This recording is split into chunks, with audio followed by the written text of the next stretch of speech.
What is going on, everybody?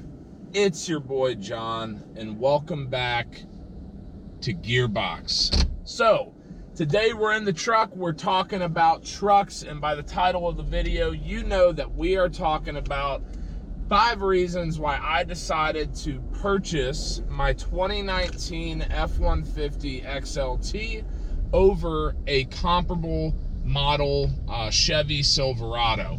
So without further ado, let's get right in to numero uno.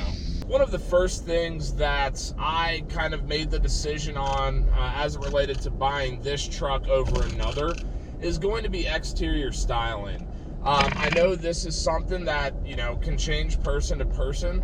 I personally feel like the F150 has a sleeker design, as well as with aftermarket stuff that I wanted to do to it, it had more potential. But as far as the exterior goes, I think one of the main things that drove me to an F150, as stupid as it sounds, is actually the wheel wells. I know if you're into trucks and this is something, you've talked about or maybe seen videos on, and you've probably noticed that Chevy GM trucks have essentially square wheel wells. I don't like it. I think it looks kind of stupid, and it's going to limit the tire size that you can actually put on your truck, which, as you guys probably know, I've got a 3-inch lift on 35s, and I wanted to go for a bigger setup. Not to say that my setup is the largest setup you could possibly have by any stretch of the imagination, but just something to consider. And then really just the lines of the truck, the bed, the bumpers, everything like that. I just feel that the F-150 kind of has the upper hand as it relates to the Silverado. And that's, reason one why I went with it. The second reason I decided to purchase the F-150 over the Silverado has to do with towing capacity and payload capacity.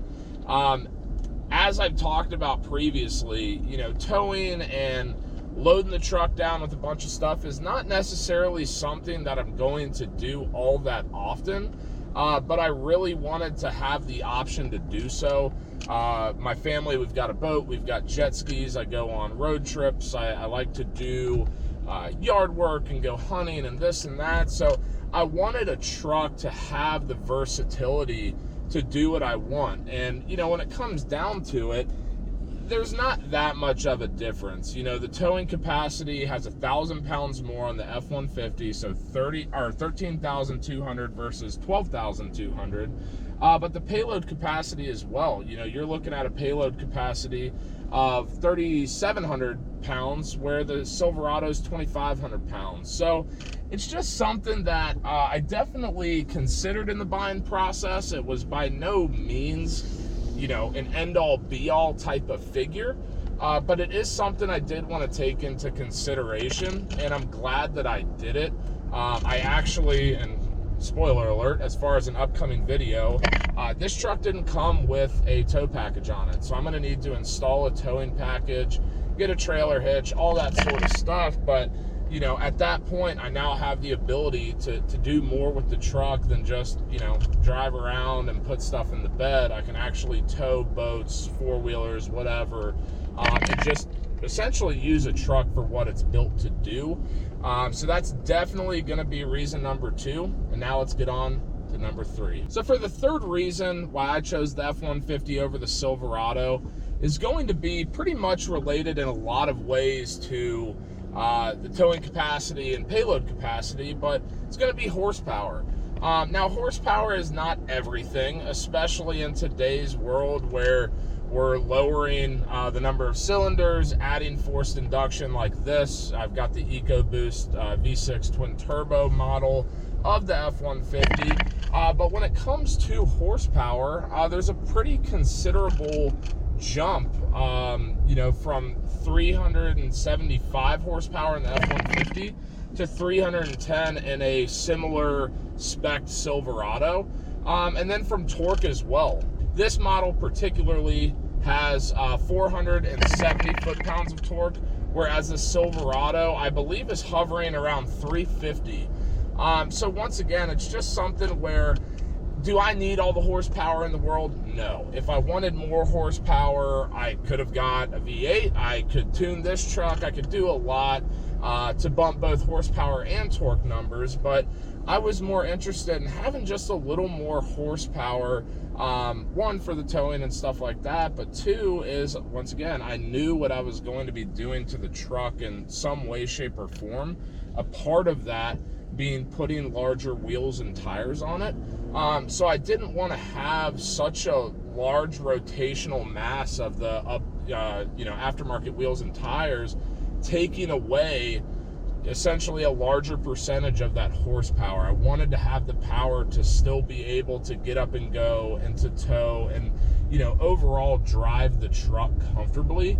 Where if you start going down in horsepower a little bit and you put 35s on that truck, you're gonna start losing some of that functionality. And to some people, maybe that's fine, but living in the mountains here in South Carolina, sometimes you need a little extra oomph to get up the damn mountain. You know what I'm saying? It's just something that, it's maybe a minor detail to some, but I enjoy having that extra horsepower and not having to go aftermarket to do so. Like I said, if I want more horsepower, more torque, I can do that aftermarket, but having an OEM platform with those numbers that are better than the Silverado, it really made it a no-brainer for me. On to number 4.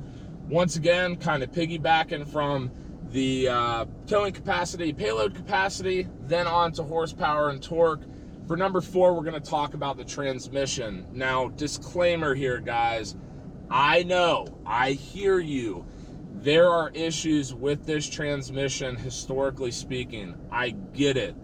But the main thing I want to talk about is having a 10-speed transmission versus having an 8-speed transmission, which is in the Silverado. And I know that, from different trim levels and stuff like that, these numbers are going to change. But from a like-to-like comparison, Ford has a 10-speed, Silverado has an 8-speed. Now, once again, all back to functionality. Let's talk about just regular driving. The more gears you have, the more efficient the truck is going to be, which in turn is going to give you theoretically better gas mileage. Now, I've said it once, I'll say it a million times. You don't buy a truck for gas mileage, but when this is a vehicle that I'm going to use to take road trips, next week I'm going to Ohio, the next week I'm going to Charleston, I'm going here, I'm going there, I want to be able to drive this truck on long road trips and take advantage of the truck itself and not just get bent over the barrel when it comes to going to the gas station. Another part of that, having 10 speeds instead of 8, is towing or mountain driving. You have more of an option to get in an optimal gear to give you the torque that you need to do said task. Tow a boat, go up a steep mountain, go off-roading, do this, do that. It's just something where, in my Subaru, I love a 6-speed transmission. I would never change that, from a 6-speed transmission for the sake of whatever, because it's a different thing. But when you're talking about a truck and true functionality and utilitarian approach to owning a truck, that 10-speed transmission is key. Now, obviously, the difference between an 8-speed and a 10-speed maybe isn't that big, but it's just one little edge over the Silverado. That's what you're going to come to find with this conversation. Is it's kind of a scenario of different strokes for different folks. Some people might like the Silverado exterior styling better. Some people might like the F-150 10-speed better. A lot of this stuff is getting nitpicky, but when you go to buy a vehicle or a house or anything, you should get what you like and what you want. And so for that, with that being said, I wanted a 10-speed transmission over an 8. And that is just me. That is my opinion. Feel free to drop some comments down below if you disagree. But that is going to be number 4. All right, everybody, on to the 5th and final reason I decided to purchase a F-150 over a Silverado. And that is going to be the interior, both from a design perspective as well as a sizing perspective. Now, start with the sizing first. I apologize, I do not have the cubic foot numbers on both cabs. If I had to guess, they're both pretty similar, although I do know the F150 in the Super Crew Cab configuration is a little bit larger, but once again, we're splitting hairs there. But really, from the design perspective is what got me. Something about Chevy trucks just doesn't do it for me, guys. I don't know what it is. I don't know if it's the orange lights versus the blue, or accents rather. Something about it just doesn't speak to me. And guess what? That is fine, right? But once again, if you're gonna buy something, if you're gonna drop a lot of money on a purchase like this, get what you like. And you know, most importantly, from the interior perspective, this is where you spend your time.